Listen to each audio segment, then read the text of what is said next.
Sorry about that interruption. That was my alarm going off. But the synopsis reads, Puss in Boots embarks on an epic journey into the Black Forest to find a mythical wishing star and restores his lost lives.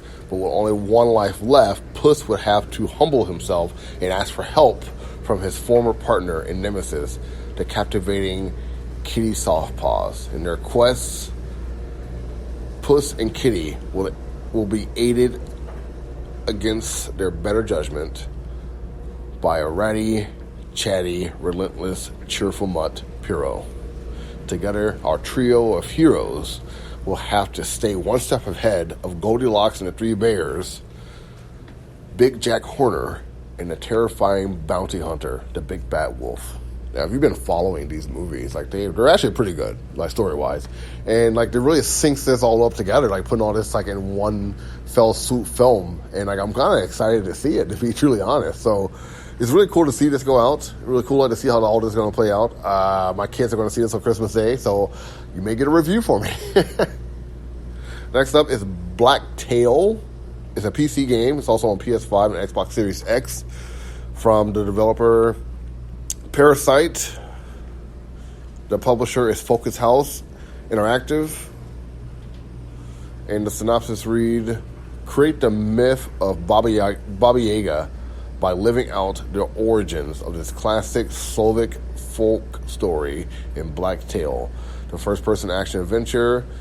The Parasite experience a one-of-a-kind blend of intense archery, combat, and dark storytelling in a vibrant fairy tale world. Choose your path and become either the guardian of the woods or the terror of the nightmares of Madoff.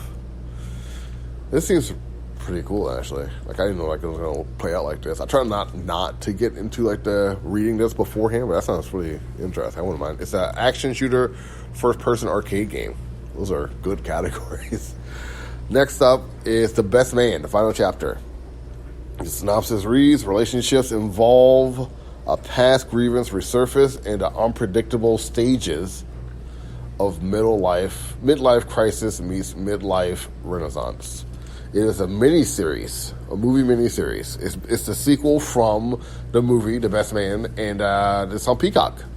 Now, I'm really pumped about this because, like, as a kid, I was forced to watch this, even though, like, I didn't get the subtext. But being older, knowing what happened inside of it, is really cool to see like this play out. So I'm really pumped to see how this goes down. It comes out December 22nd, and Black Tail comes out December 15th. I'm on hiatus, man. Like, you know, I'm going to be dropping some balls. But, like, I was told by my podcast company that I should probably make a podcast, even if I want to be out and, like, you know, just post it out there anyways. You know what I mean? So, and luckily for me, I got a part 1 and part 2 because that just messed me up. I'll probably try to sync it up and put it as one whole, but it'll probably be posted tomorrow. And I'll probably have to make another podcast to let you guys know about Table Cheese and the future of that. I'll probably see if I can get Anton 6 to join me also. Next up is, I'm not doing a break. I'm just going to do a full sweep.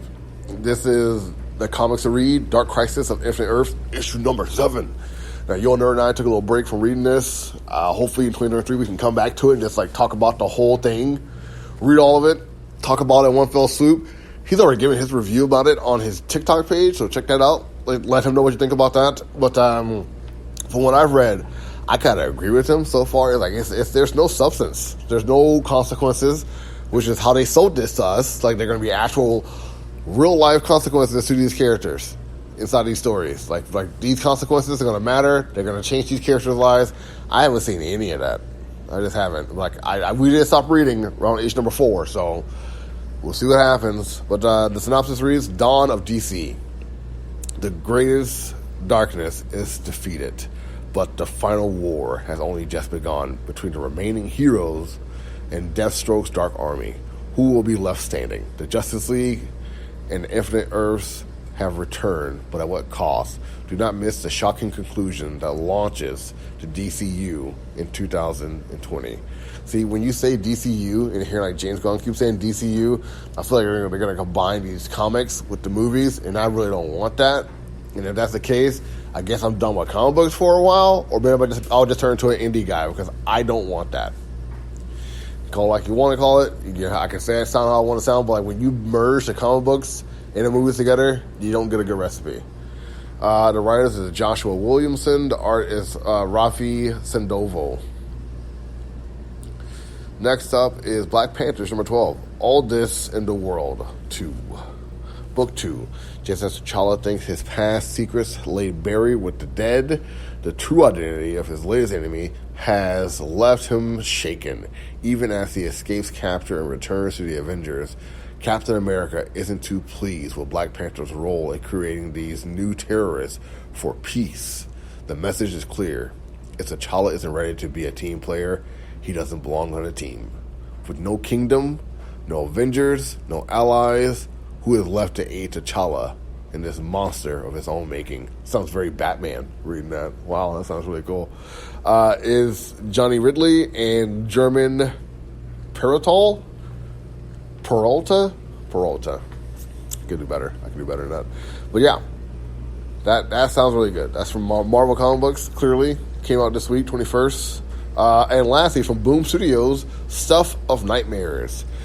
It is the horrifying finale of Cameron's brothers' quest to defy death, but for a team of scientists aiming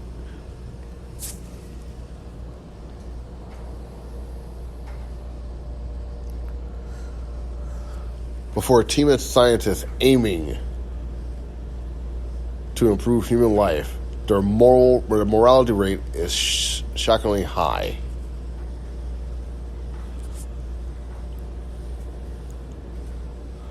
Perhaps it's true what they say. 3 can keep a secret if only 2 of them are dead. Don't miss out on the conclusion to R.L. Stine's first original comic book series for older audiences. And I was wondering about that. Of course, R.L. Stine is the writer, and A.L. Kaplan is the artist. Now, I was wondering, if who this was for, because, Boom doesn't give you age ratings. So for older audiences, it looks dark. Looking at the cover of this, looks dark. So check it out. I know I butchered that synopsis. My battery told me I was low on my device. A little hiccup. But yeah, I'm not going to talk to you guys after the show. I'm going to do a whole other episode and give you guys that and talk to you guys outside of doing the normal back and forth. This was a fun show to end on, right? A lot of mistakes in this episode. But I hope you guys doing all right. Happy holidays, happy new year, and I'll talk to you next time. Until next time, take it easy. Hey guys, D here of fto-nerd-talk. I hope you enjoy the podcast. Make sure you like, subscribe, follow, tell your friends about fto-nerd-talk. Got a lot of different shows for all of you. Make sure you tune in every week for a brand new episode. Take it easy.